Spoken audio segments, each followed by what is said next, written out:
Dolly reads for you. With host Dolly Howard and her sidekick Colleen Kelly. Pull up a cushy seat, get comfy, and join us as we sail away into Bookland.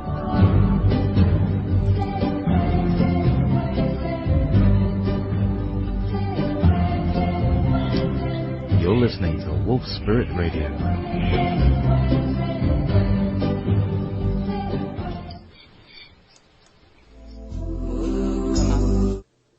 There you go. You are live. Thanks, Colleen. Am I too loud? I'll talk. Testing, testing. You're not too loud to me. Okay. I had to redo some things, and I didn't know if it made me too loud.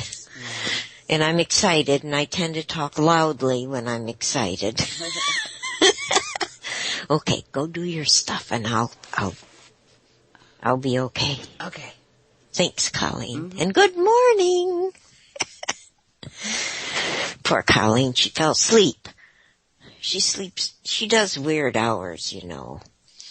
So she's going to go wake up herself, and I'm going to share my exciting news with everybody. Oh, first I got to do everything. Good morning, good afternoon, good evening, everybody. This is Dolly. This is also May 10th, 2016. It's another Tuesday. You're listening to Dolly Reads for You. This is a listener-supported station, so you can find donate buttons on Hagee Shack Radio and Wolf Spirit Radio. Please donate if you can. We have archives that for the first week after show has been on. They're free in the archives.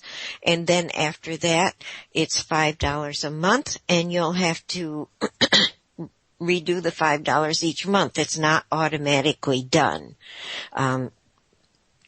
Dave wanted it that way so people didn't feel obligated, and they could make a conscious decision on whether to resubscribe or not. You'll get a little notice in your email saying that your subscription is coming due. I think that's if you have questions, please put them in all caps in the chat. And now I can share my exciting news.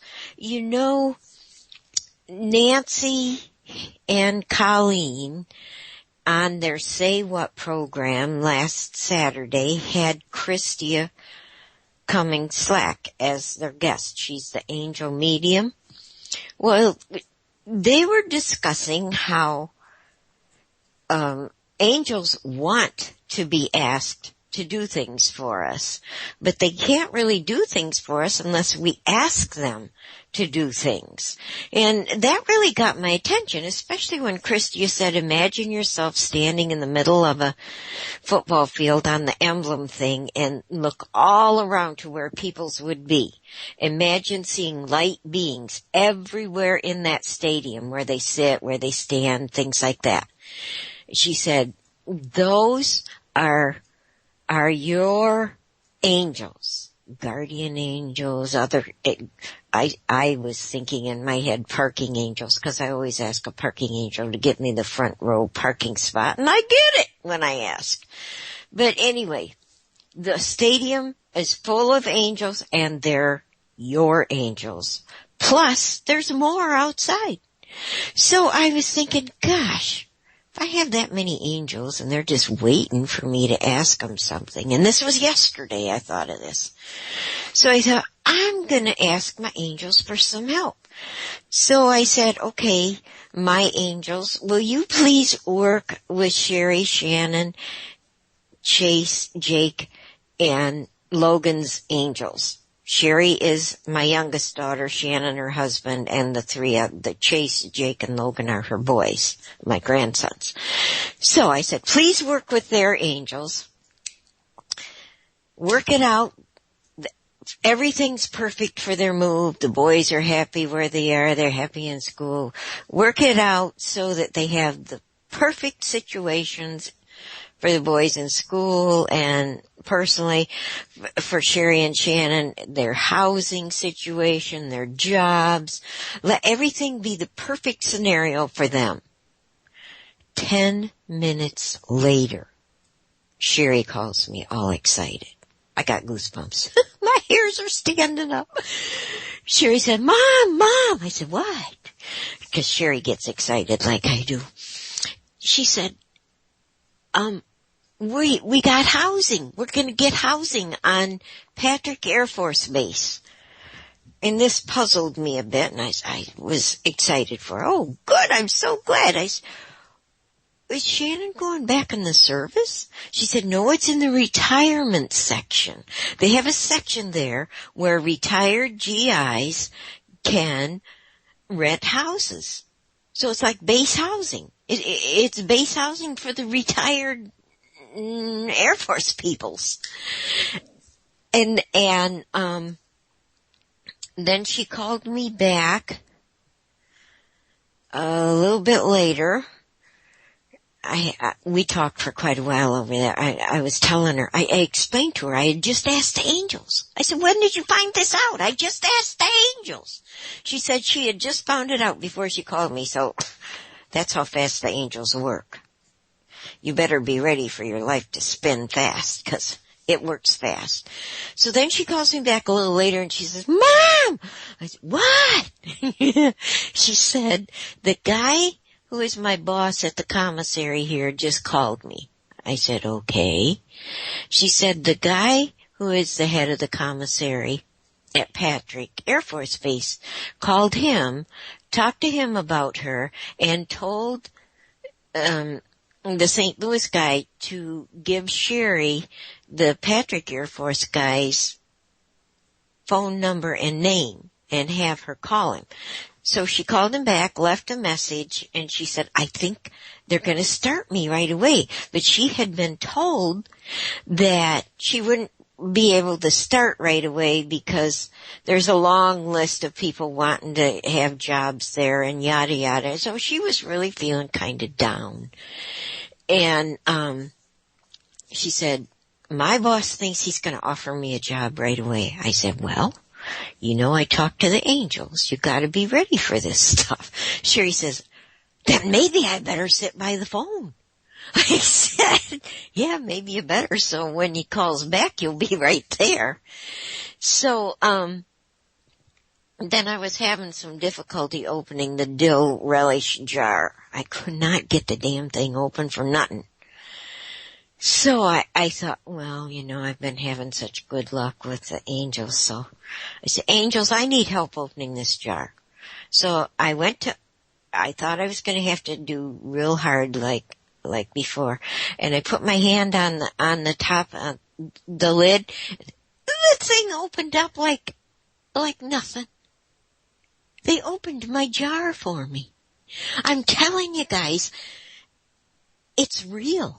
I'm so excited. I just had to share that with you. So when you think of things in your life that you want, talk to your angels. Tell them, don't limit them. Just tell them to make what you want, a perfect situation for you and everybody else involved.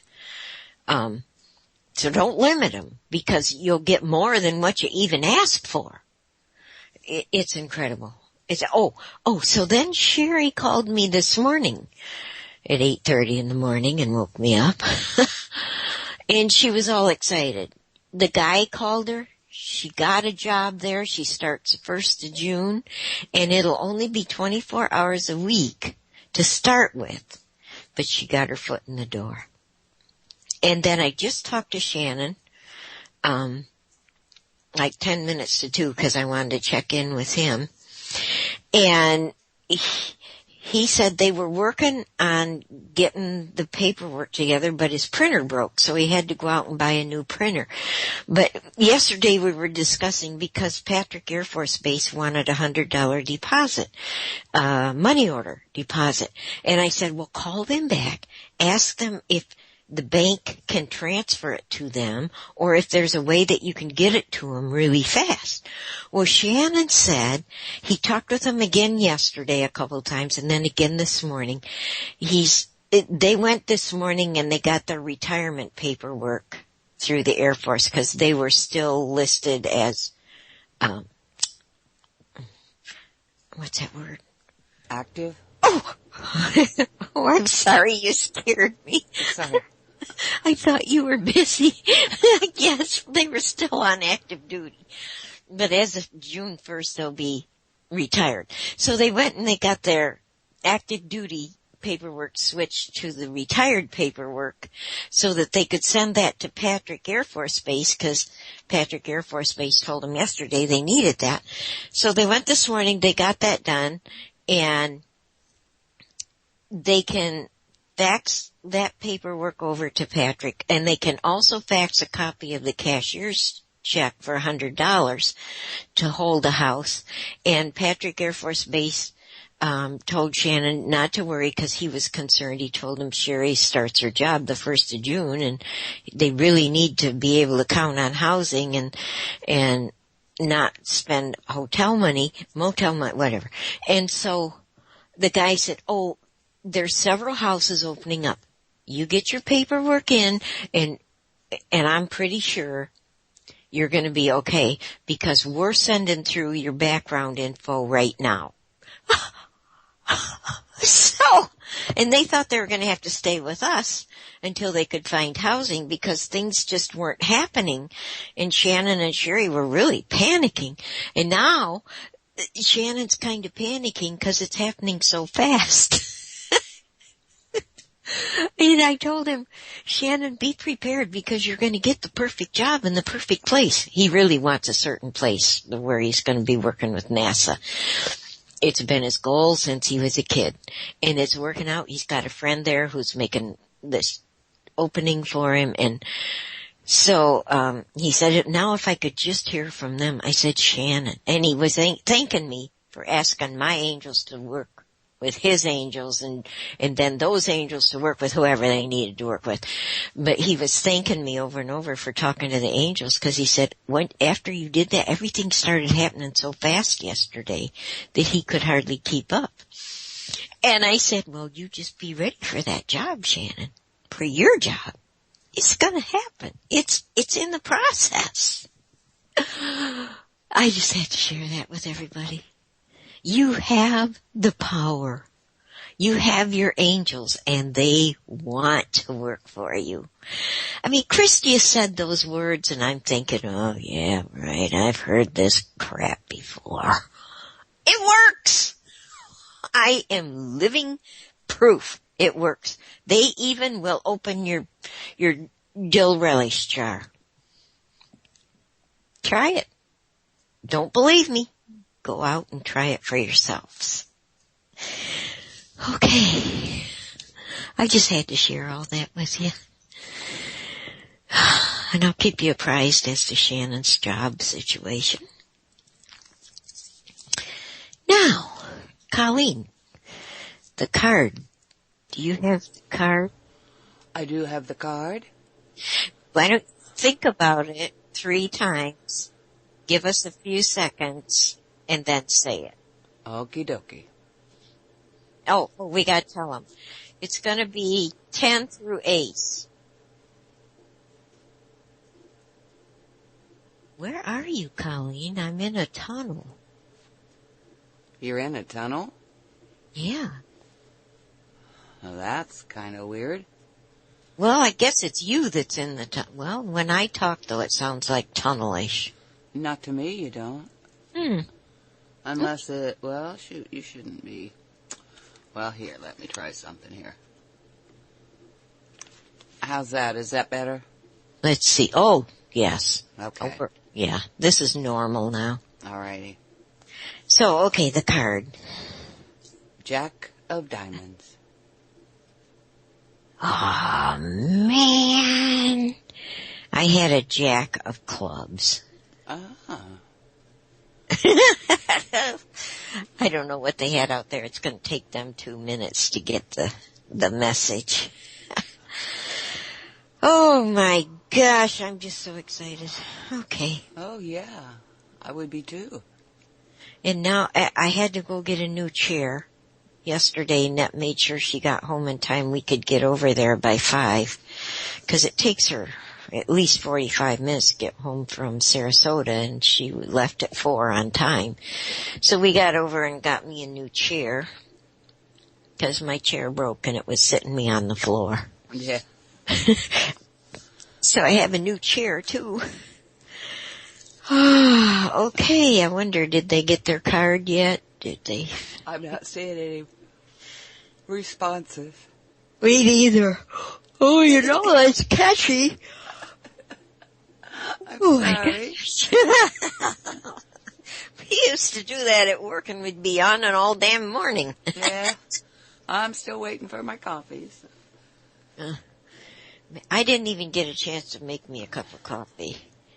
I slept in until 11 after Sherry called. I went right back to sleep, but I didn't sleep last night. Not at all. Oh. Dottie got a queen of diamonds. Well, it was a jack of what? Jack of diamonds. There you go. She got the red.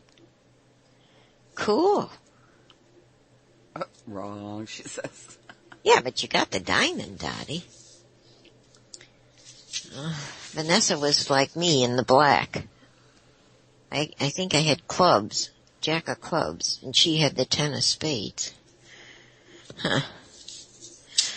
Okay, now I gotta settle my butt right down. Be thinking of another card, Colleen, and we'll do it at break time. Another card? Yeah, at break time, you can think about what the card is and send it to us for next week. Okay, is it gonna be high or low or? Why don't we do low this time? Okay. Low. So that would be 1 through 9. No, 2 through 9. Ace is 1 or. Yeah. Okay, 2 through 9. Okay, I was writing as I was trying to talk and think. And I can't get myself settled down. Settle the heck down, Dolly.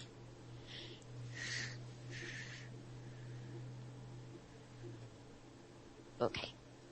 Ace of squares. Time got ace of squares. Queen of circles. Okay. What kind of cards do they have in Australia? No. They're funny. Oh, Nat, I have to tell you, is she still here? Yeah, she is. Nat, last night I went in the kitchen, well, early this morning, it must have been like 2, and I ended up stepping on a shard of that glass. I think it came from the light that fell off the ceiling. Uh-huh. Here I am bleeding all the way through the house. I had to clean up the blood on my path. So I put a Band-Aid on it, the one that seals all the way around. But we gotta be very careful, and I'll sweep that floor again today. Be careful when you come in and take your shoes off, Nat. Alrighty then, so we are reading The Shack. Where Tragedy Confronts Eternity by William Paul Young, Y-O-U-N. And last week, Mac was, where was he? Oh, he went down that path, didn't he? Okay, let's see. They walked across the water, he and Jesus did. They walked across the lake. And when they got on the other side, there was this path. Jesus told Mac to go down the path, and Jesus will be waiting for him when he comes back.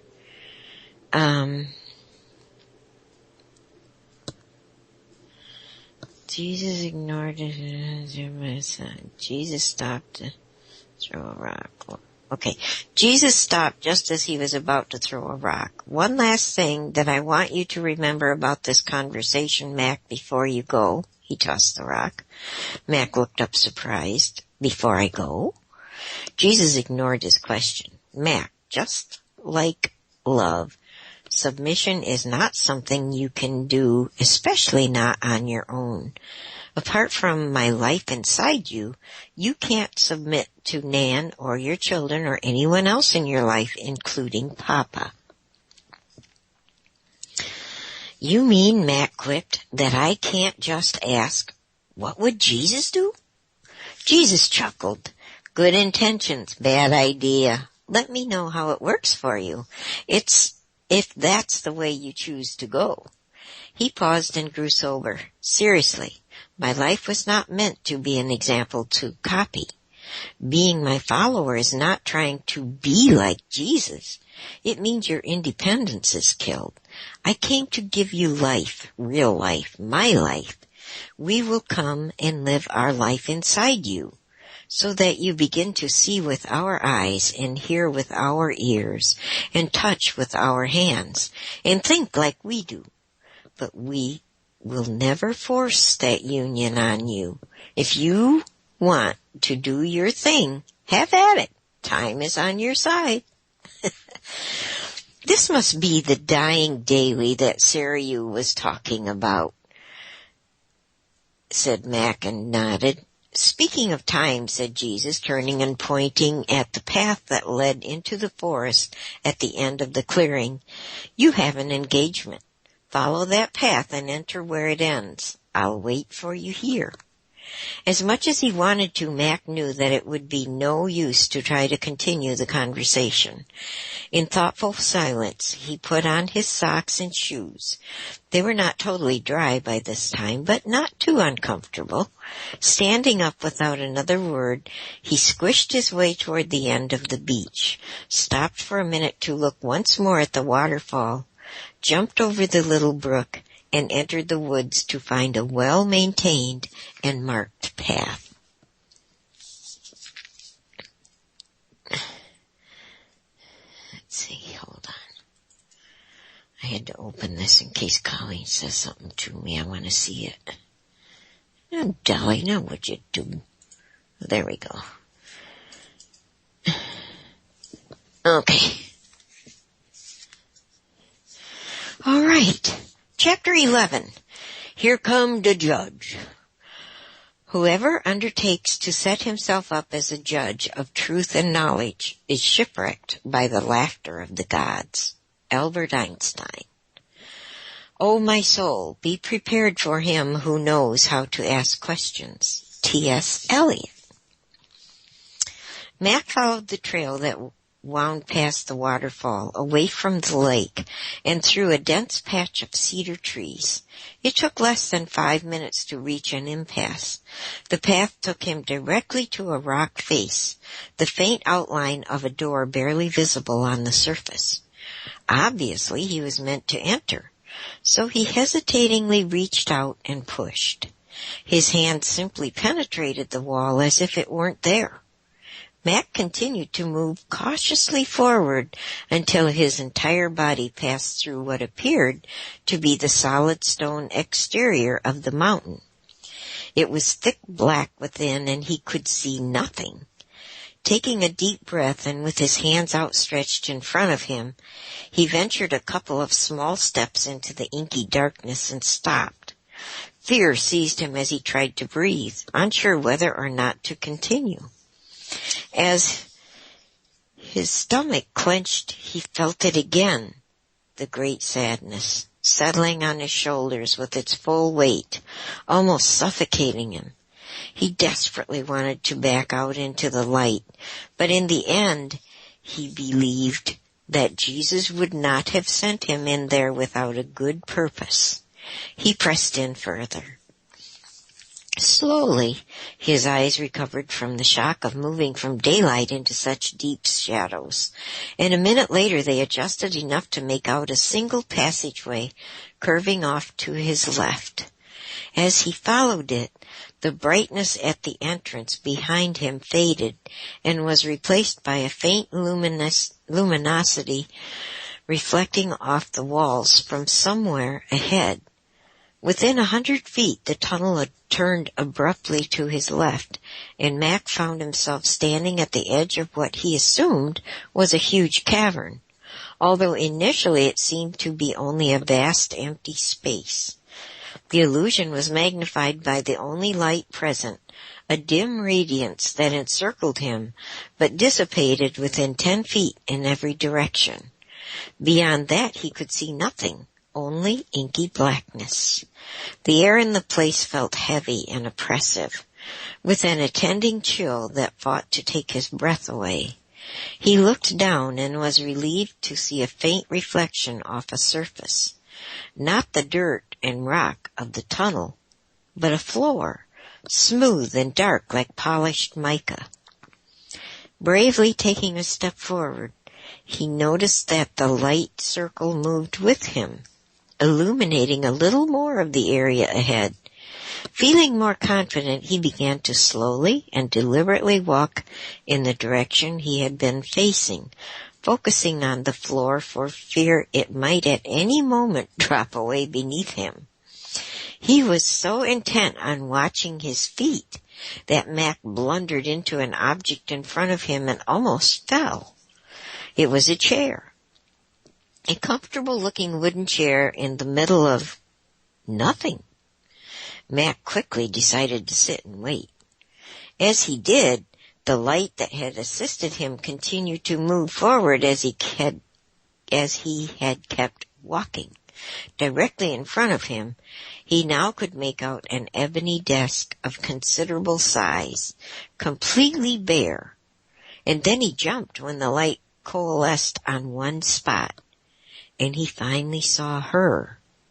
Behind the desk sat a tall, beautiful, olive-skinned woman with chiseled Hispanic features, clothed in a dark-colored flowing robe. She sat as straight and regal as a high court judge. She was stunning. She is beauty, he thought, everything that sensually strives to be, but falls painfully short. In the dim light, it was difficult to see where her face began, as her hair and robe framed and merged into her visage. Her eyes glinted and glistened as if they were portals into the vastness of the starry night sky, reflecting some unknown light source within her. He dared not speak, afraid that his voice would simply be swallowed up in the intensity of the room's focus on her. He thought, I'm Mickey Mouse about to speak to Pavarotti. The thought made him smile, as if somehow sharing a simple delight in the grotesqueness of that image. She smiled back, and the place noticeably brightened. That was all it took for Mac to understand that he was expected and welcomed here. She looked strangely familiar, as if he might have known or glimpsed her somewhere in the past. Only he knew that he had never truly seen or met her before. May I ask, if I may? I mean, who are you? Mac fumbled, his voice sounding every bit to him like Mickey's, barely leaving an impression on the stillness of the room, but then lingering like the shadow of an echo. She ignored his query. Do you understand why you are here? Like a breeze sweeping away the dust, her voice gently ushered his question out of the room. Mac could almost feel her words rain down on his head and melt into his spine, sending delicious tingles everywhere. He shivered and decided that he never wanted to speak again. He only wanted her to talk, to speak to him or to anyone, just as long as he could be present. But she waited. You know, he said quietly, his own voice suddenly so rich and resonant that Mac was tempted to look behind him to see who had spoken. Somehow he knew that what he had said was the truth. It simply sounded like it. I have no idea, he added, fumbling again and turning his gaze toward the floor. No one told me. Well, Mackenzie Allen Phillips, she said with a laugh, causing him to look up quickly. I am here to help you. If a rainbow makes a sound or a flower as it grows, That was the sound of her laughter. It was a shower of light, an invitation to talk, and Mac chuckled along with her, not even knowing or caring why. Soon again there was silence, and her face, though remaining soft, took on a fiery intensity, as if she was able to peer deep inside of him, past the pretenses and facades, down to the places that are rarely, if ever, spoken of. Today is a very serious day with very serious consequences. She paused as if to add weight to her already tangibly heavy words. Mackenzie, you are here, in part, because of your children, but you are also here for... My children? Mac interrupted. What do you mean? I'm here because of my children? Mackenzie, you love your children in a way that your own father was never able to love you and your sisters. Of course I love my children. Every parent loves their children, Mac asserted. But why does that have anything to do with why I'm here? In some sense, every parent does love their children, she responded, ignoring his second question. But some parents are too broken to love them well, and others are barely able to love them at all. You should understand that. But you do love your children well, very well. I learned much of that from Nan. We know, but you did learn, didn't you? I suppose I did, Mac said. Among the mysteries of a broken humanity, that too is rather remarkable, to learn to allow change. She was as calm as a windless sea.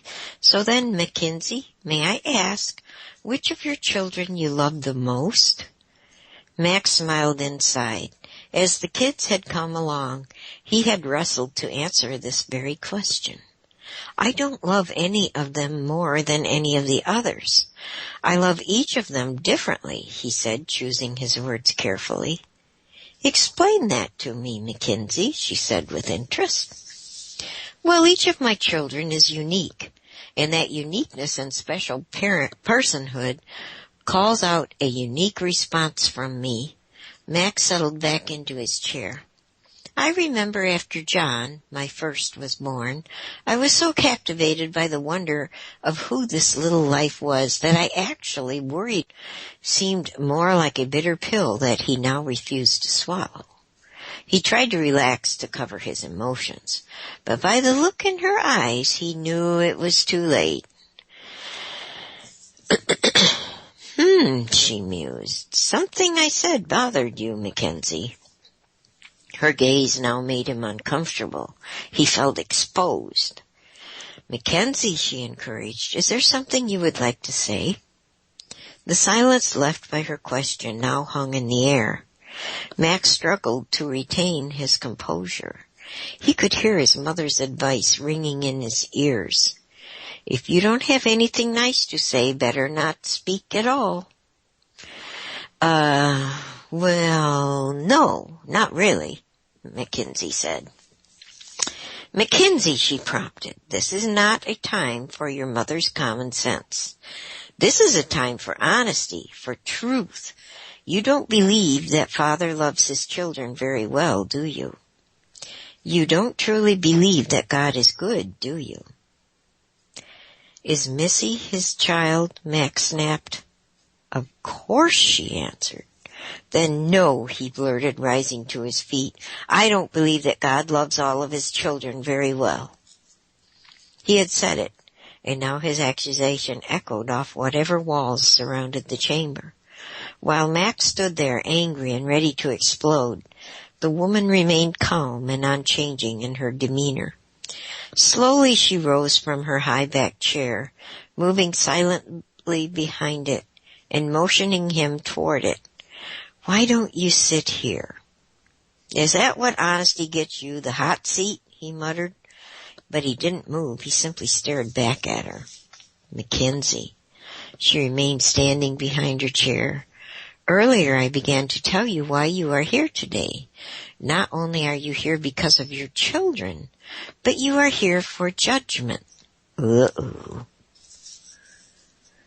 Uh-oh's mine.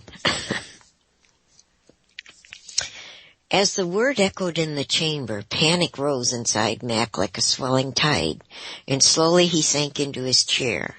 Instantly he felt guilty as memories spilled through his mind like rats fleeing the rising flood. He gripped the arms of his chair, trying to find some balance in the onslaught of images and emotions. His failures as a human being suddenly loomed large, and in the back of his mind he could almost hear a voice intoning his catalog of sins, his dread deepening at the list as the list grew longer and longer. He had no defense. He was lost, and he knew it. "Mackenzie," she began, only to be interrupted. "Now I understand. I'm dead, aren't I? That's why I can see Jesus and Papa, 'cause I'm dead." He sat back and looked up into the darkness, feeling sick to his stomach. "I can't believe it. I didn't even feel anything." He looked at the woman who patiently watched him. "How long have I been dead?" he asked. "Mackenzie," she began, "I am sorry to disappoint you, but you have not yet fallen asleep in your world, and I believe that you have Again Mac cut her off. "I'm not dead?" Now he was incredulous and rose again to his feet. "You mean all this is real and I'm still alive?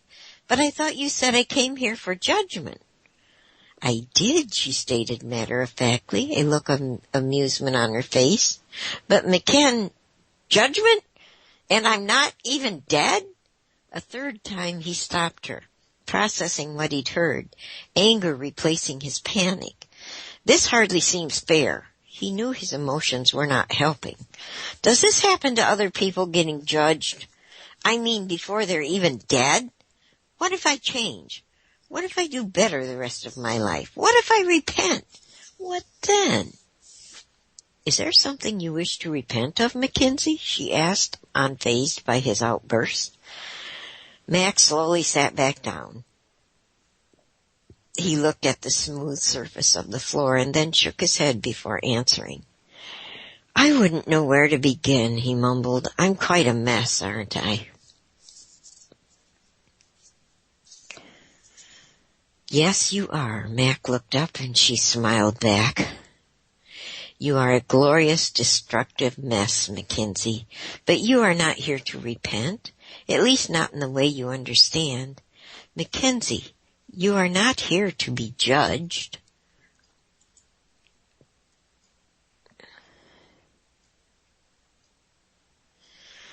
Hold on, I need to breathe. I just need to have some air.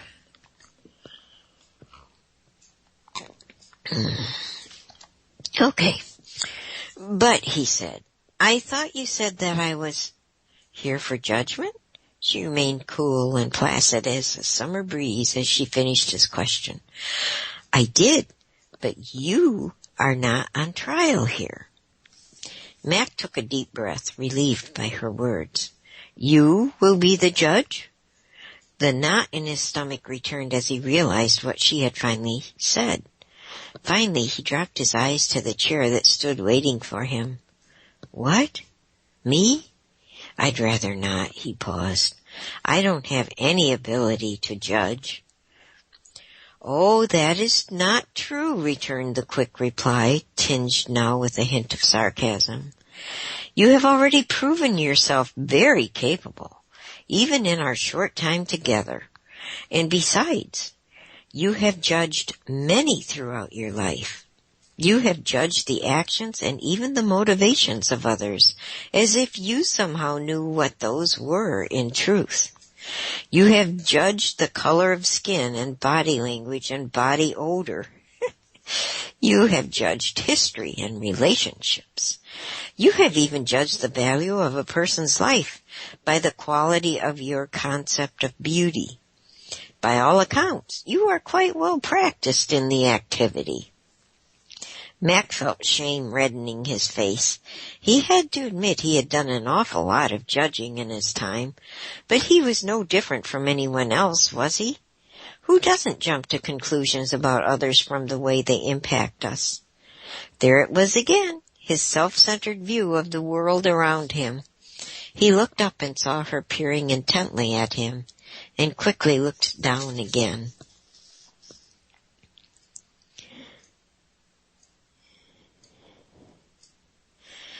"Tell me," she said, "if I may ask, on what criteria do you base your judgments?"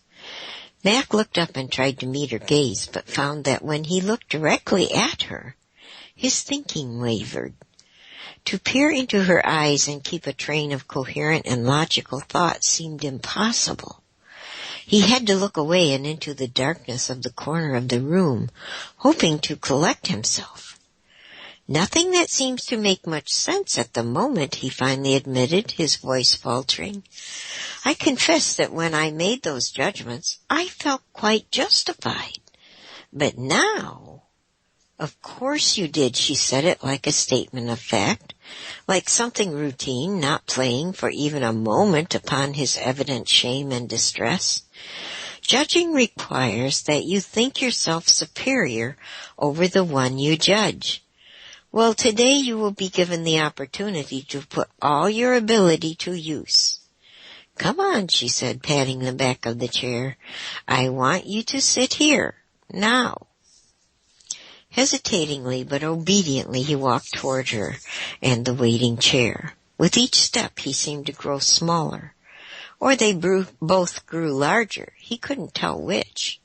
He crawled up on the chair and felt childish with the massive desktop in front of him and his feet barely touching the floor.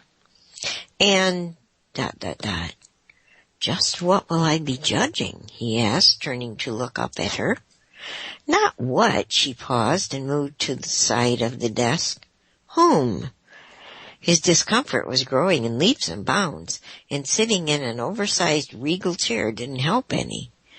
What right did he have to judge anyone? Sure, in some measure he probably was guilty of judging almost everyone he had met, and many he had not. Mac knew he was thoroughly guilty of being self-centered. How dare he judge anyone else? All his judgments had been superficial, based on appearance and actions, things easily interrupted by whatever state of mind or prejudice supported the need to exalt himself, to feel safe, or to belong. He also knew that he was starting to panic. "Your imagination," she said, interrupting his train of thought, "is not serving you well at this moment." No kidding, Sherlock, is what he thought, but all that came out of his mouth was a weak, "I really can't do this." "Whether you can or cannot is yet to be determined," she said with a smile, "and my name is not Sherlock." She read his mind. Mac was grateful for the darkened room that hid his embarrassment. The silence that followed seemed to hold him captive for much longer than the few seconds it actually took to find his voice and finally ask the question. "So who is it that I'm supposed to judge?" "God," she paused, "and the human race." She said it as if it was no particular consequence. The words simply rolled off her tongue, as if this were a daily occurrence. Mac was dumbfounded. "You have got to be kidding," he exclaimed. "Why not? Surely there are many people in your world you think deserve judgment. There must be at least a few who are to blame for so much of the pain and suffering. What about the greedy who feed off the poor of the world? What about the ones who sacrifice their young children to war? What about the men who beat their wives, Mackenzie? What about the fathers who beat their sons for no reason but to assuage their own suffering? Don't they deserve judgment, Mackenzie?" Mac could sense the depths of his unresolved anger rising like a flood of fury. He sank back into the chair, trying to maintain his balance against an onslaught of images, but he could feel his control ebbing away. His stomach knotted as he clenched his fists, his breathing coming short and quick. And what about the man who preys on innocent little girls? What about him, Mackenzie? Is that man guilty? Should he be judged? Yes, screamed Mac. Damn it to hell. Is he to blame for your loss? Yes. What about his father, the man who twisted his son into a terror? What about him? Yes, him too. How far do we go back, Mackenzie? This legacy of brokenness goes all the way back to Adam. What about him? But why stop there? What about God? God started this whole thing. Is God to blame? Mac was reeling. He didn't feel like a judge at all, but rather the one on trial. The woman was unrelenting. Isn't this where you are stuck, Mackenzie? Isn't this what fuels the great sadness? That God cannot be trusted? Surely a father like you can judge the Father. Again his anger rose like a towering flame. He wanted to lash out, but she was right, and there was no point in denying it. She continued, Isn't that your just complaint, Mackenzie? That God has failed you, that he failed Missy, that before the creation God knew that one day your Missy would be brutalized, and still he created? And then he allowed that twisted soul to snatch her from your loving arms when he had the power to stop him. Isn't God to blame, Mackenzie? Mackenzie was looking at the floor, a flurry of images pulling his emotions in every direction. Finally he said it, louder than he intended, and pointed his finger right at her. Yes, God is to blame. The accusation hung in the room as the gavel fell in his heart. Then she said with finality, If you are able to judge God so easily, you certainly can judge the world. Again she spoke without emotion. You must choose 2 of your children to spend eternity in God's new heavens and new earth, but only 2. What? He erupted, turning to her in disbelief. And you must choose 3 of your children to spend eternity in hell. Matt couldn't believe what he was hearing and started to panic. Mackenzie, her voice now came as calm and wonderful as he had first heard it, I am only asking you to do something that you believe God does.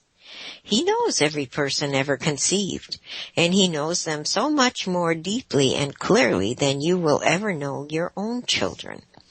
He loves each one according to his knowledge of the being of that son or daughter. You believe he will condemn most to an eternity of torment, away from his presence and apart from his love. Is that not true? I suppose I do. I've just never thought about it like this. He was stumbling over his words in his shock. I just assumed that somehow God could do that. Talking about hell was always sort of an abstract conversation, not about anyone that I truly... Mac hesitated, realizing that what he was about to say would sound ugly. Not about anyone that I truly cared about. So you suppose then that God does this easily, but you cannot? Come now, Mackenzie. Which 3 of your 5 children will you sentence to hell? Katie is struggling with you the most right now. She treats you badly and has said hurtful things to you. Perhaps she is the first and most logical choice. What about her? You are the judge, Mackenzie, and you must choose.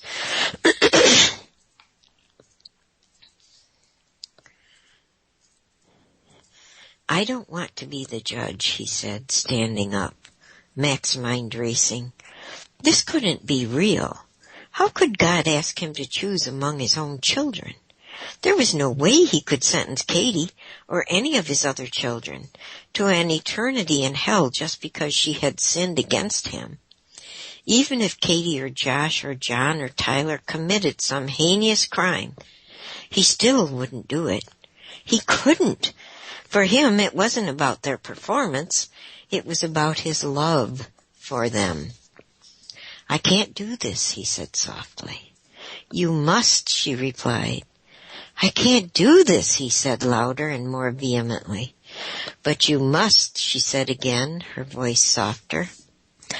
I will not do this, Mac yelled, his blood boiling hot inside him. You must, she whispered. I can't, I won't, he screamed. And now the words and emotions came tumbling out. The woman just stood watching and waiting. Finally he looked at her, pleading with his eyes. Could I go instead? If you need someone to torture for eternity, I'll go in their place. Would that work? Could I do that? He fell at her feet crying and begging now. Please let me go for my children. Please, I would be happy to. Please, I'm begging you. Please, please.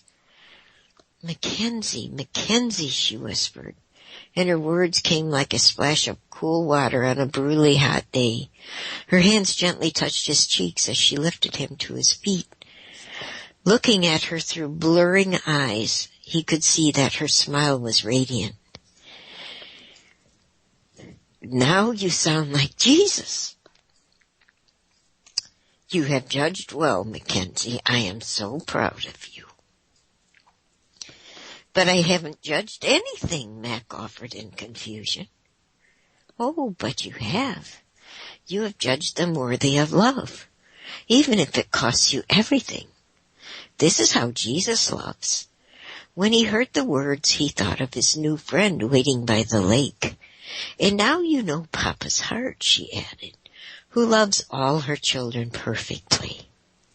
Immediately, Missy's image flashed in his mind, and he found himself bristling. Without thinking, he lifted himself back onto the chair.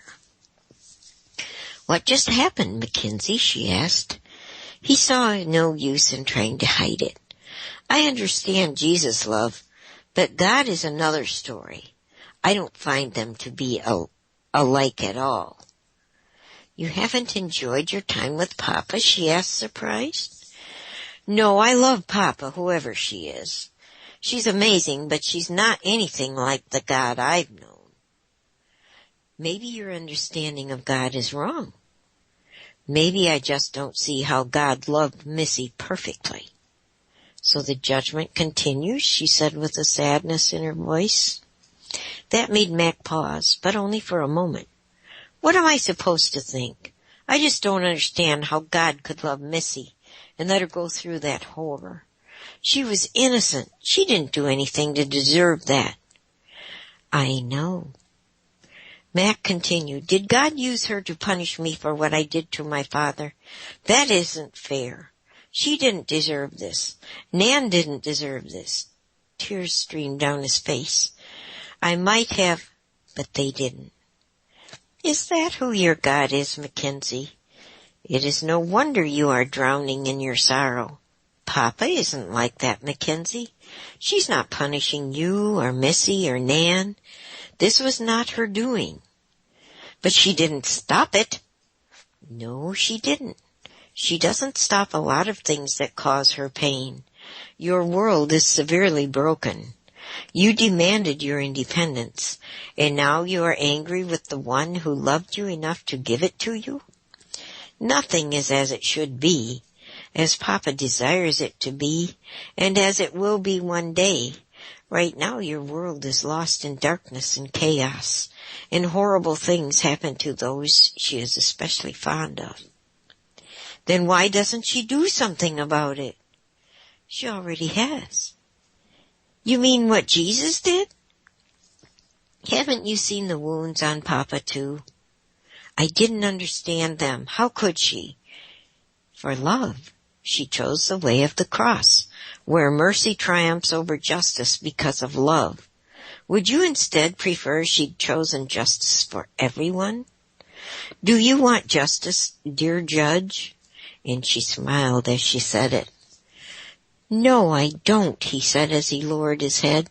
Not for me and not for my children. She waited. But I still don't understand why Missy had to die. She didn't have to, Mackenzie. This was no plan of Papa's. Papa has never needed evil to accomplish her good purposes. It is you humans who have embraced evil, and Papa has responded with goodness. What happened to Missy was the work of evil, and no one in your world is immune from it. But it hurts so much. There must be a better way. There is. You just can't see it now. Return from your independence, Mackenzie. Give up being her judge and know Papa for who she is. Then you will be able to embrace her love in the midst of your pain, instead of pushing her away with your self-centered perception of how you think the universe should be. Papa has crawled inside of your world to be with you, to be with Missy. Mac stood up from the chair. I don't want to be a judge anymore. I really do want to trust Papa. Unnoticed by Mac, the room lightened yet again as he moved around the table toward the simple chair where it all began. But I'll need help. She reached out and hugged Mac. Now that sounds like the start of the trip home, Mackenzie. It certainly does. And at this point, let's take a little break. And we'll come back after the break. Okie dokie.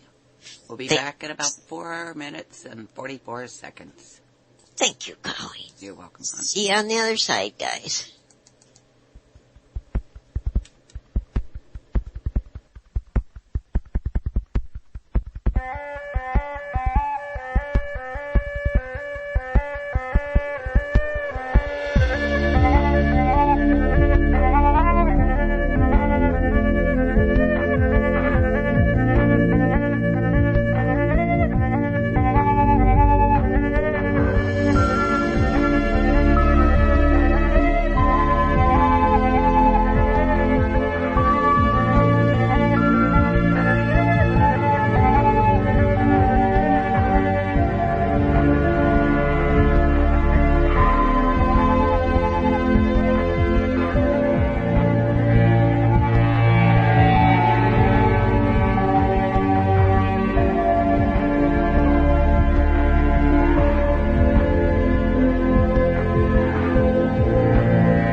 Okay, are we back? We are back.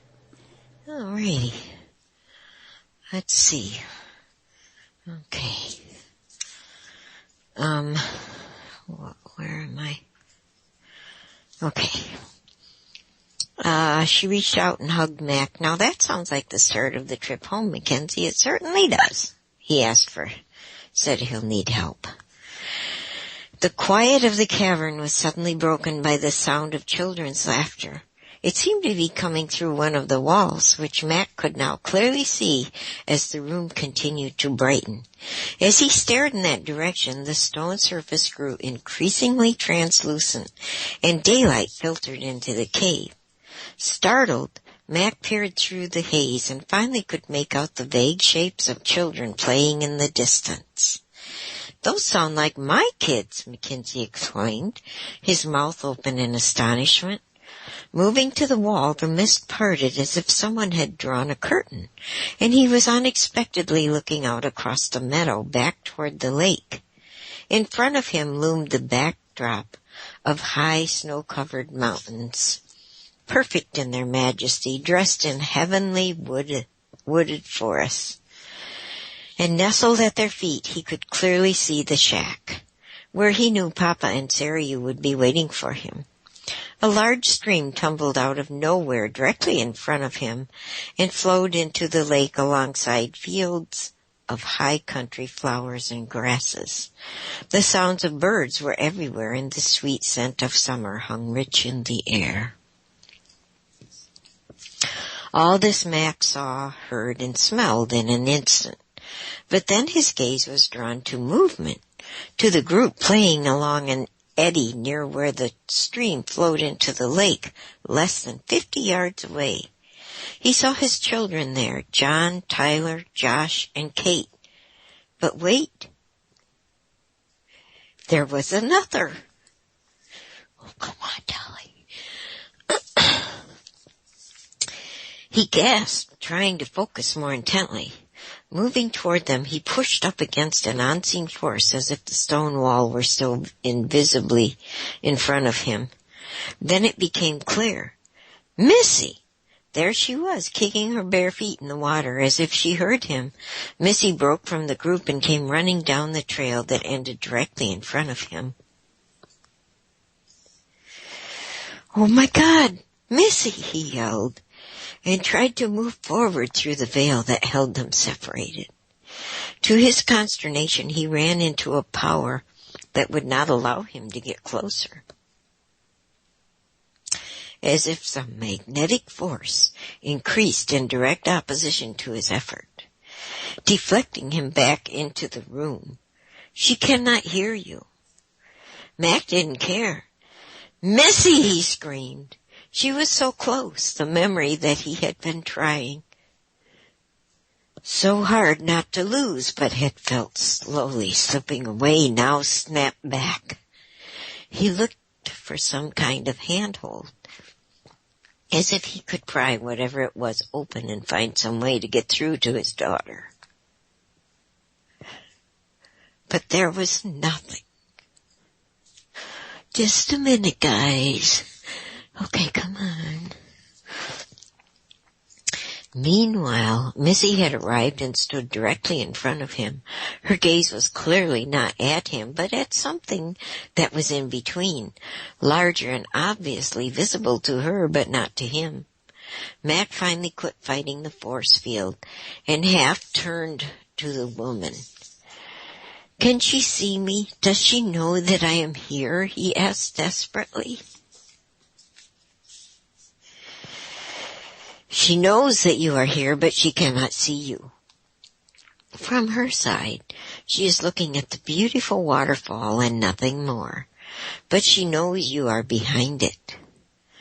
"Waterfalls!" Mac exclaimed, laughing to himself. "She just can't get enough of waterfalls." Now Mac focused on her, trying to memorize again every detail of her expression and hair and hands. As he did so, Missy's face erupted in a huge smile, dimples standing out in slow motion with great exaggeration. He could see her mouth the words, It's okay.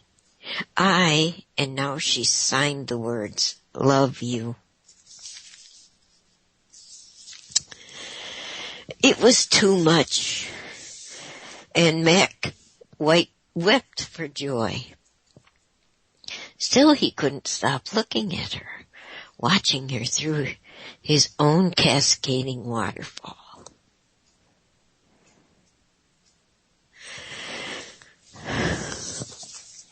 To be this close again was painful.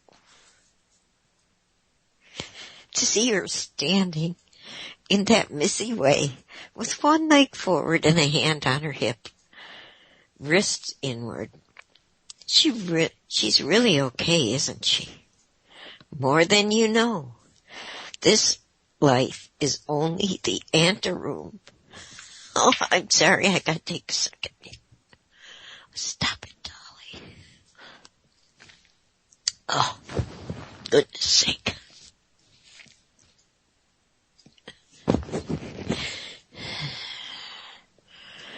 Okay, now maybe I can see a bit more. Let's see.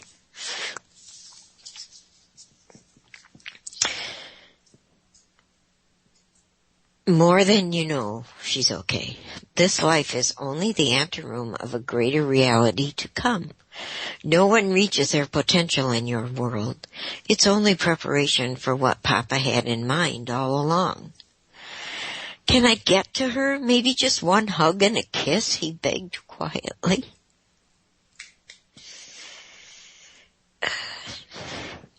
No, this is the way she wanted it. Oh, hold on.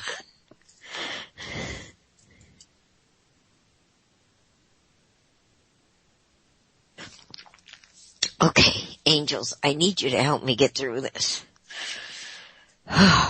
Right now.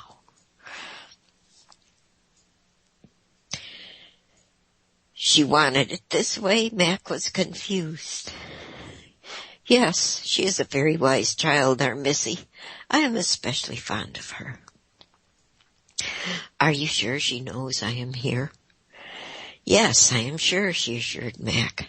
She has been very excited for this day.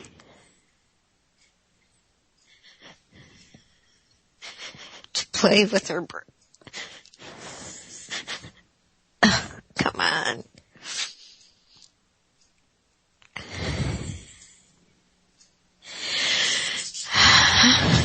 Breathe.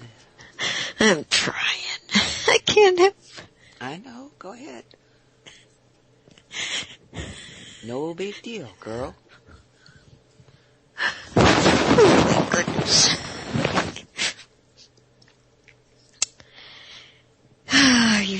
Are you sure she knows I am here? Yes, I am sure, she assured Mac. She has been very excited for this day, to play with her brothers and sister, and to be near you. She very much would have liked her mother to be here too, but that will have to wait for another time.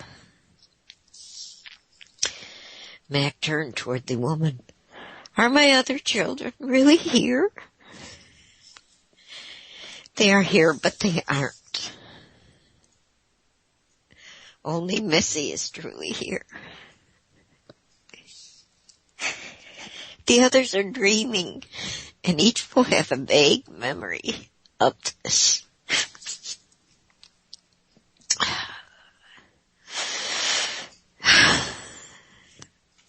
Can't see out my eyes. Oh, jeez, Dolly.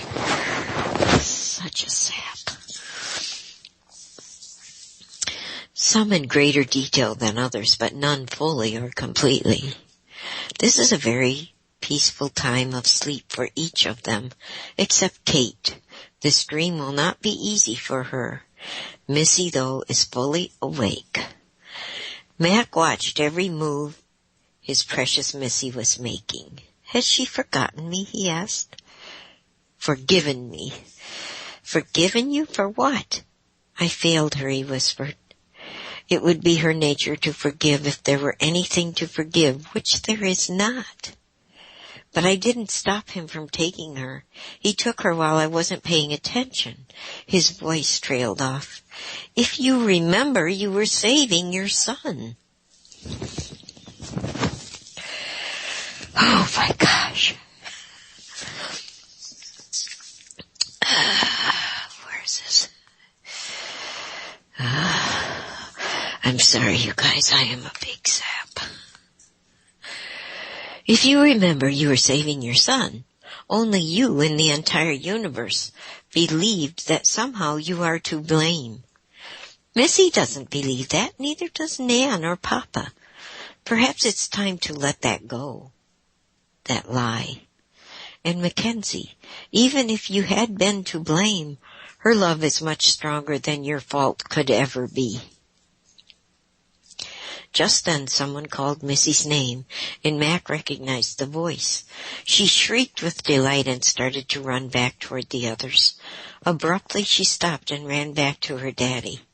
She made a big embrace as if she were hugging him, and with eyes closed, exaggerated a kiss. From behind the barrier, he hugged her back. For a moment, she stood completely still, as if knowing she was giving him a gift for his memory, waved, turned, and raced back to the others.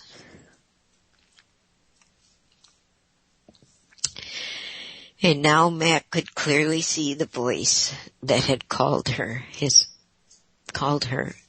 Missy. It was Jesus, playing in the middle of his children. Oh, here I go again. Oh my gosh, Dolly, stop it.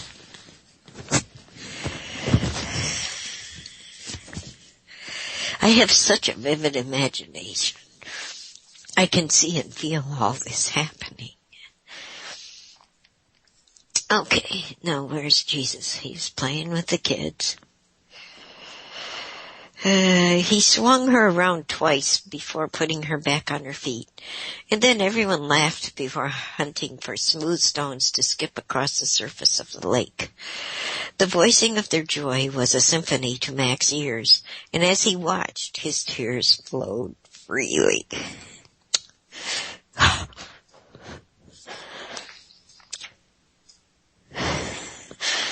Suddenly, without warning, water roared down from above, directly in front of him, and obliterated all the sights and sounds of his children. Instinctively, he jumped back. He now realized that the walls of the cave had dissolved around him, and he was standing in a grotto behind the waterfall.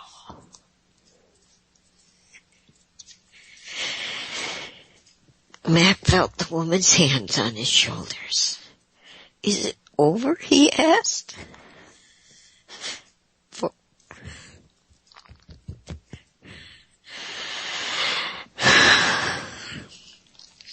For now, she replied tenderly.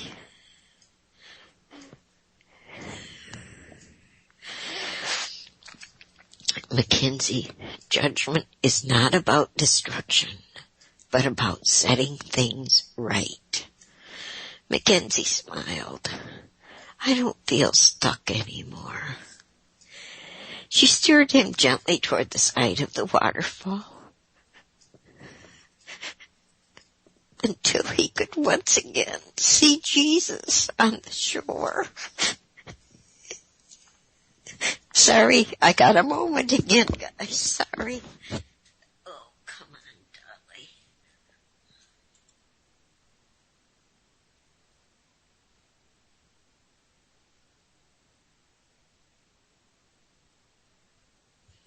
Holy cow. Okay. I think I'm getting better control. Even the angels are having trouble with me there. She steered him gently toward the side of the waterfall until he could once again see Jesus on the shore, still skipping stones. I think someone is waiting for you. Her hand softly squeezed and then left his shoulders, and Mac knew without looking that she was gone. After carefully climbing over slippery boulders and across wet rocks, he found a way around the edge of the falls, then through the refreshing mist of tumbling water and back into daylight. Exhausted but deeply fulfilled, Mac paused and closed his eyes for a moment, trying to etch the details of Missy's presence indelibly into his mind, hoping that in the days to come he would be able to bring back every moment with her, every nuance and movement.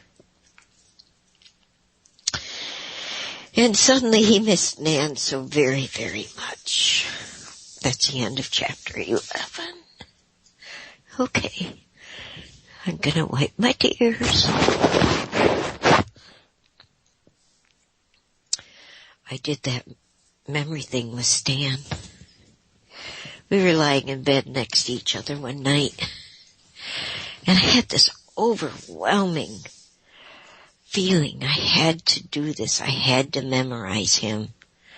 And I started at the very tip-top of his hairs on his head, and I went over all his body, memorized his whole body, his whole being. And he kept saying, "Why are you doing that? Stop that." And I said, "Stan, it's something I have to do. I have to do this. I don't know why, but I have to." So he said, "Okay," and he let me do it. And to this day, all I have to do is remember that. And he's back with me in all my memories. And I'll never regret doing that. I think that's why it hit home so much with me, with Mackenzie trying to remember his memories. Memorizing what he was seeing and feeling. Okay. Chapter 12, In the Belly of the Beast. Men never do evil so completely and cheerfully as when they do it from religious conviction. Blaise Pascal. Once abolish the God, and the government becomes the God. G.K. Chesterton. As Mac made his way down the trail toward the lake, he suddenly realized that something was missing. His constant companion, the great sadness, was gone. It was as if it had been washed away in the midst of the waterfall. As he emerged from behind its curtain, its absence felt odd, perhaps even uncomfortable. For the past years it had defined for him what was normal, but now, unexpectedly, it had vanished. Normal is a myth, he thought to himself. The great sadness would not be part of his identity any longer. He knew now that Missy wouldn't care if he refused to put it on. In fact, she wouldn't want him to huddle in that shroud and would likely grieve for him if he did. He wondered who he would be now that he was letting all that go. To walk into each day without the guilt and despair that had sucked the colors of life out of everything. As he entered the clearing, he saw Jesus still waiting, still skipping stones. "Hey, I think my best was 13 skips," he said as he laughed and walked to meet Mac. "But Tyler beat me by 3, and Josh threw one that skipped so fast we all lost count." As they hugged, Jesus added, "You have special kids, Mac. You and Nan have loved them very well. Kate is struggling, as you know, but we're not done there." The very ease and intimacy with which Jesus talked about his children touched him deeply. "Then they're gone?" Jesus pulled back and nodded. "Yes, back to their dreams, except Missy, of course." "Is she?" Mac began. She was overjoyed to have been this close to you, and she's thrilled knowing you are better. Mac struggled to maintain his composure. Jesus understood and changed the subject. So how was your time with Sophia? Sophia? Ah, so that's who she is, exclaimed Mac. Then a perplexed look came across his face. But doesn't that make 4 of you? Is she God too? Jesus laughed. No, Mac, there are only 3 of us. Sophia is a personification of Papa's wisdom. Oh, like in Proverbs, where wisdom is pictured as a woman calling out in the streets, trying to find anyone who will listen to her. That's her. But Mac paused as he bent to untie the laces of his shoes. She seemed so real. Oh, she's quite real, responded Jesus. He then looked around as if to see if anyone was watching and whispered, She's part of the mystery surrounding Siriu. I love Siriu, Mac exclaimed as he stood, somewhat surprised at his own transparency. Me too, Jesus stated with emphasis. They walked back to the shore and silently stood looking across at the shack. It was terrible and it was wonderful. My time with Sophia. Mac finally answered the question Jesus had asked earlier. He suddenly realized that the sun was still high in the sky. Exactly how long have I been gone? It's been less than 15 minutes, so not long, Jesus replied. At Mac's look of bewilderment, he added, Time with Sophia is not like normal time. Huh, granted Mac. I doubt if anything with her is normal. Actually, Jesus started to speak but paused to throw one last skipping stone. With her, everything is normal and elegantly simple. Because you are so lost and independent, you bring to her many complications. And as a result, you find even her simplicity profound. So, I'm complex and she's simple. Phew! My world is upside down. Mac had already sat down on a log and was taking off his shoes and socks for the walk back. Can you tell me this? Here it is the middle of the day and my children were here in their dreams? How does that work? Is any of this real, or am I just dreaming too? Again Jesus laughed. As far as how all this works, don't ask, Mac. It's a little heady, something to do with time-dimensional coupling. More of Siriu's stuff. Time as you know it presents no boundaries to the one who created it. You can ask her if you like. Nah, I think I'll wait on that one. I was just curious, he chuckled. But as for is any of this real? Far more real than you can imagine. Jesus paused for a moment to get Mac's full attention. A better question might be, what is real? I'm beginning to think I have no idea, Mac offered. Would all this be any less real if it were inside a dream, Jesus asked. I think I'd be disappointed. Why? Mac, there is far more going on here than you have the ability to perceive. Let me assure you, all of this is very much real, far more real than life as you've known it. Mac hesitated, but then decided to take the risk and ask, There is one thing still bothering me about Missy. Jesus walked over and sat next to him on the log. Mac leaned over and put his elbows on his knees, staring past his hands and down at the pebbles near his feet. Finally he said, I keep thinking about her, alone in that truck, so terrified. Jesus reached over and put his hand on Mac's shoulder and squeezed. Gently he said, Mac, she was never alone. I never left her. We never left her, not for one instant. I could no more abandon her or you than I could abandon myself. Did she know you were there? Yes, Matt, she did. Not at first. The fear was overwhelming and she was in shock. It took hours to get up here from the campsite. But as Sarah wrapped herself around her Missy settled down, the long ride actually gave us a chance to talk. Mac was trying to take all of this in. He couldn't. He could no longer speak. She may have only been 6 years old, but Missy and I are friends. We talk. She had no idea what was going to happen. She was actually more worried about you and the other kids, knowing you couldn't find her. She prayed for you, for your peace. Mac wept, fresh tears rolling down his cheeks. This time he didn't mind. Jesus gently pulled him into his arms and held him.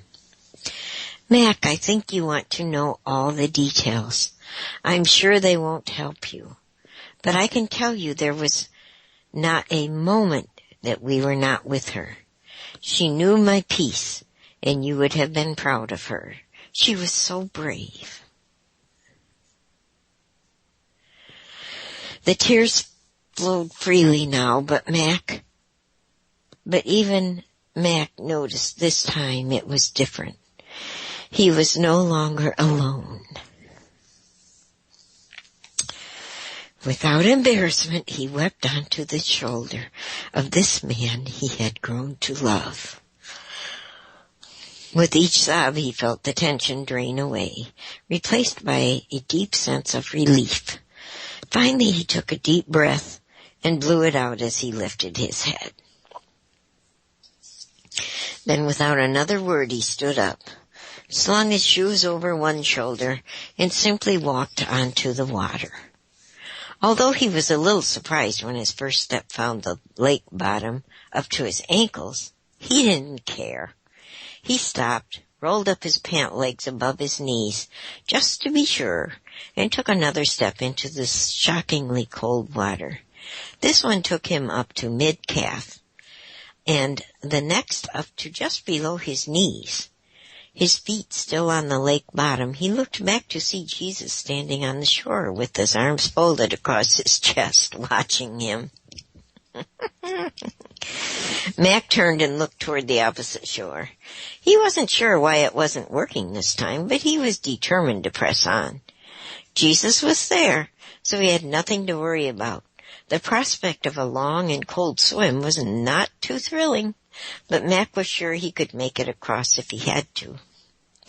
Thankfully, when he took his next step, instead of going deeper, he rose up a little, and with each succeeding stride he came up even more until he was on top of the water once again. Jesus joined him, and they both continued walking toward the shack. This always works better when we do it together, don't you think? Jesus asked, smiling. I think so. Still more to learn, I guess. Mac returned his smile. It didn't matter to him. He realized whether he had to swim the distance or walk on water, as wonderful as the latter was. What mattered was that Jesus was with him. Perhaps he was beginning to trust him after all, even if it was only in baby steps. Thank you for being with me, for talking to me about Missy. I haven't really talked about that with anyone. It just felt so huge and terrifying. It doesn't seem to hold the same power now. The darkness hides the true size of fears and lies and regrets, Jesus explained. The truth is, they are more shadow than reality, so they seem bigger in the dark. When the light shines into the places where they live inside you, you start to see them for what they are. But why do we keep all that crap inside? Mac asked. Because we believe it's safer there.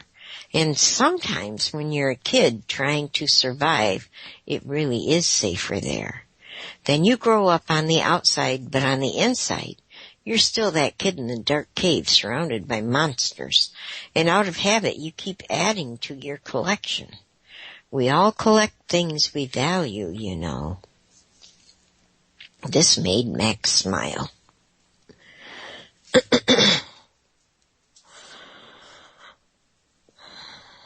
Hold on, I just had a minute. This made Max smile. He knew Jesus was referring to something Sarah you had said about collecting tears. So how does that change, you know, for somebody who's lost in the dark like me?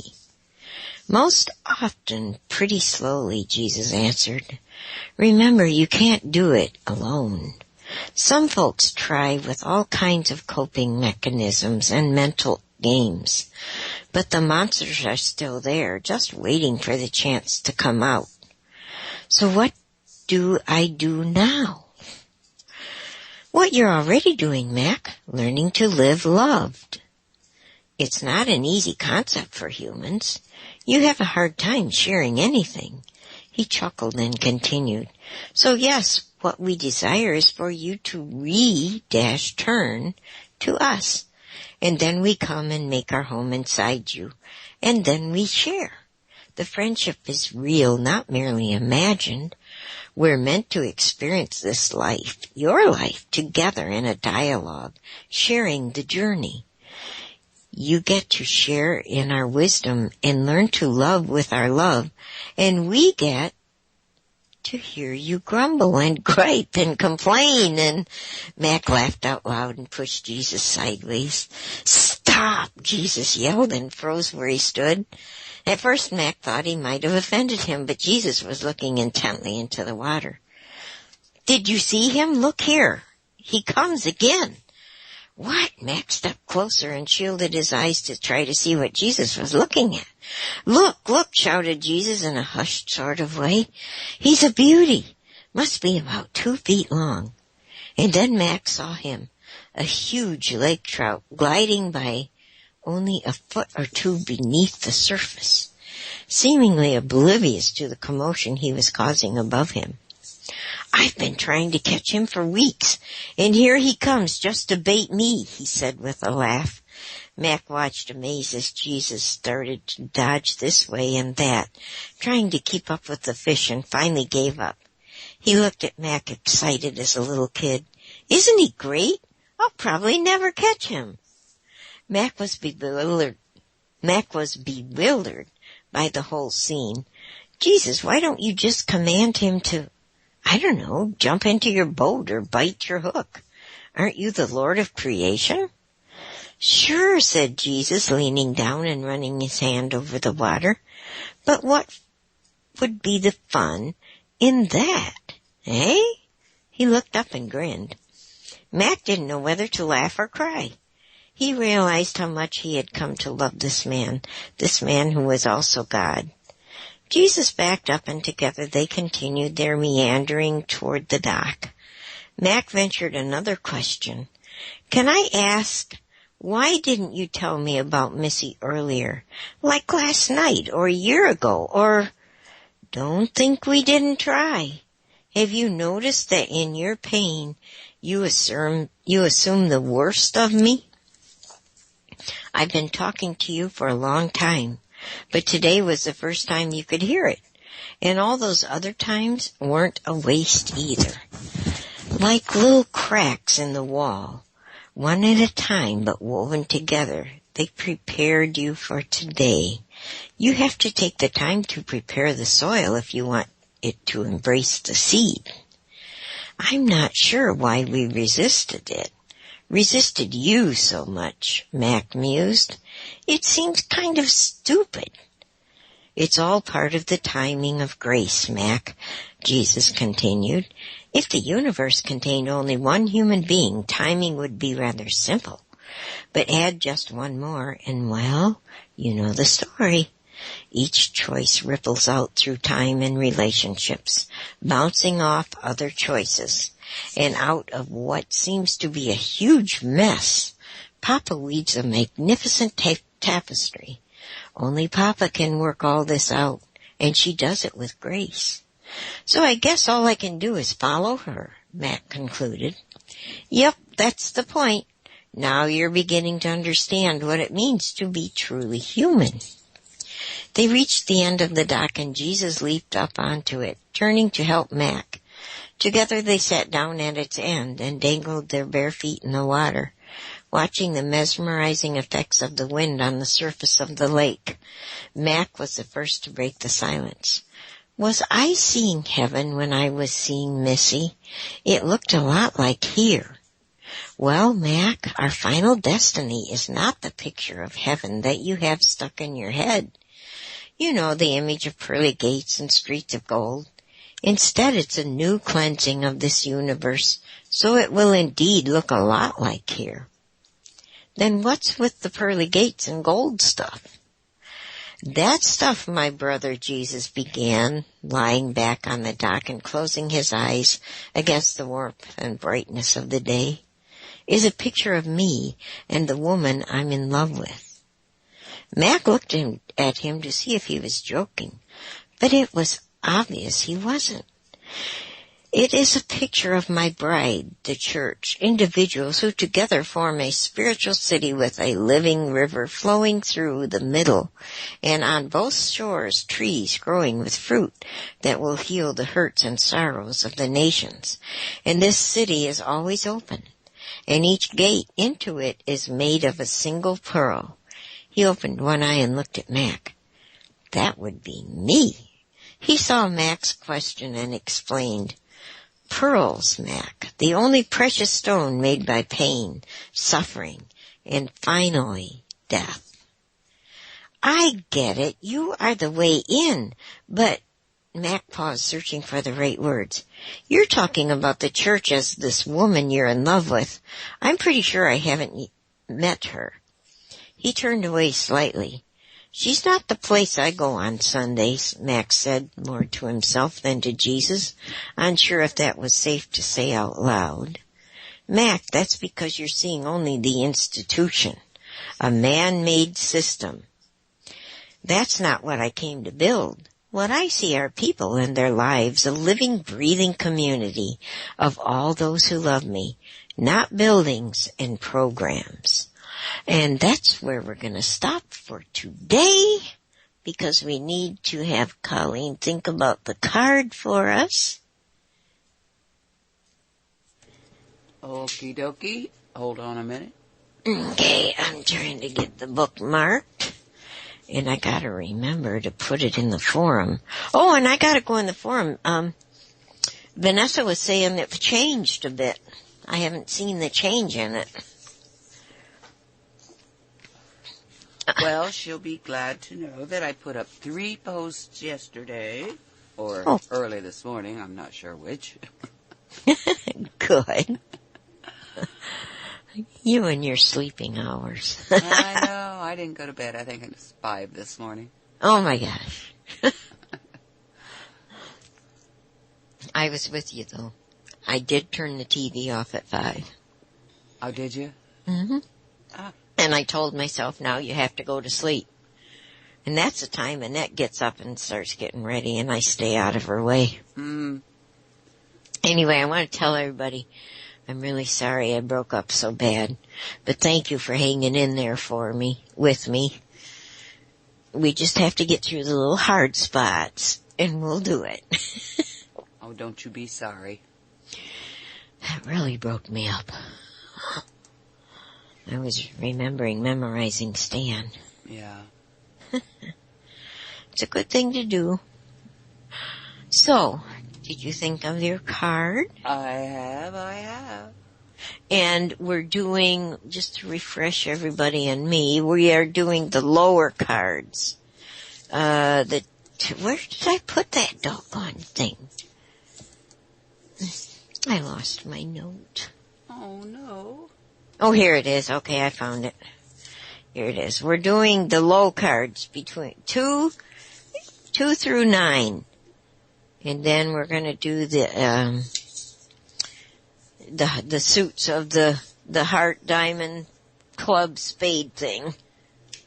No circles, no squares. Yeah, none of those. That must be a different deck. Oh, thank you. You're welcome, Three Crows. Thank you for saying that. Oh, Vanessa broke up with me. Oh, thank you. It wasn't just me being a big sap. Well, what's on for the rest of the day, Colleen? Well, next up is Turtle Talk with Barbara Three Crow. That is recorded on Monday, and then Devin sends to me. And after that is a replay of Sassy's show from Saturday. Oh, cool. I get to hear it again. Yes. And then you all listen for her to tell us about the angels. And then after that is the Cosmic Reality Radio Show with Nancy and Walt. Oh, and that's live, right? That's live. Yes. Okay. That's at 7? That's at 7. Okay. And then at 9 is Haggie Reads for You, and it's more of Children of the Law of One, the Lost Teachings of Atlantis, followed by a replay of Say What. Oh, wow. Cool. With Christia. Coming Slack. That was a good show. Yeah. Well, that show really impacted me Saturday with her on it. Mm-hmm. So Very much. And it's evidently impacted my Sherry and Shannon and the boys. Oh, yes. And I'm sure it will impact Annette because we've been working on her phone system at work with the angels. Ah. So I'll have to see what she has to say when she gets home tonight. So we'll have to play that song, Calling All Angels. Yeah, that's a good idea. Do you have it queued up? No. I'll have to find it. Will that take a long time? Yes, I'll have to go on to, I'll put it in here sometime during the day, but I have to go to YouTube and find it. And okay. Pull it in. All right. Well, thank you, Mad Jess. Thank you for he? I don't know. Is Mad Jess a male or female? I don't know. It's a great story, Dolly, and very touching. Thank you. Thank you for saying that. Mad Just, I'm trying to get your feel. I'm feeling you out, Mad Just. So if you feel like you're being felt out during the day, you are. All righty, folks. That's it for this show. Thanks for waking up, Colleen. No problem. Well, you know that I leave my player on at night so that if I wake up, I can tell if I'm still on the air. And I heard Dave's show, but I went, gosh, it seems kind of late, so I jumped up, and it was 2:00-something. So, because I kind of judge by what time it is as I wake up to by whatever's playing. Mm-hmm. And it was longer show than what I had anticipated, so. Oh, that's okay. If it was Dave, that's okay. Mad Just is she. I was feeling feminine energies, but I hated to say it if you were a man. Yeah. You know, I didn't want to insult the manhood stuff. Right. It's okay if Dave runs a little longer. But I was just so excited today. I was afraid you were going to sleep through the whole thing. I had to share the angels with everybody. Everybody has that power, and I want everybody to know it. Use your angels. Well, I've been going around singing angels, angels, angels. I've been singing. Yesterday I woke up singing. And I've been singing ever since, on and off. So that was a good show Saturday. If y'all can catch it, catch the replay of Say What from Saturday. All right. I love you all. It's time to go. I'm starving. Get home, Annette. We'll see you next week. Same time, same place. Thank you, Colleen. You're welcome, Dolly. I love you. Bye. Bye-bye.